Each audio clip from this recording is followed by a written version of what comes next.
একটা জিনিস সত্য যে আমরা স্বাধীনতা অর্জন করেছি।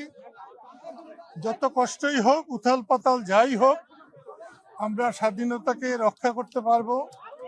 আমাদের দুর্ভাগ্য যে আমরা আমাদের ভাবিকালের সন্তানদের উপযুক্ত করে গড়ে তুলতে পারি নাই।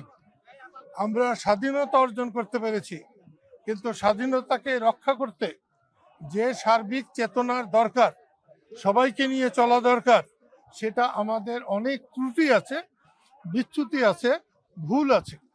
কিন্তু তার অর্থ এই নয় যে আমাদের স্বাধীনতা অর্থহীন। এই স্বাধীনতা অর্জন না হলে আজকে যারা স্লোগান দিচ্ছেন তাও পারতেন না।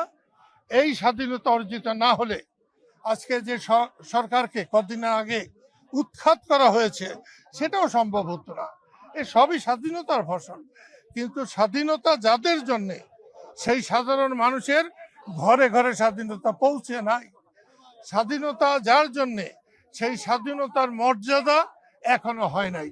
এদেশের মানুষ নির্বাচন চায়, এবং ভালো নির্বাচন হয়নি বলেই শেখ হাসিনার সরকারের পতন হয়েছে।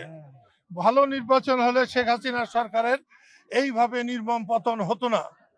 কিন্তু এখন অধ্যাপক ইউনূসের সরকারের যে কর্মকাণ্ড দেখছে, যাদেরকে নিয়ে উনি ওঠেন বসেন, তারাই বাংলাদেশ না, তারা বাংলাদেশের হয়তো 25 ভাগও না। সেই জন্য সার্বিকভাবে নির্বাচনের পরিবেশ সৃষ্টি হলে আমরা অবশ্যই নির্বাচন করব, কিন্তু কোনো পাতানো নির্বাচনে আমরা যাব না।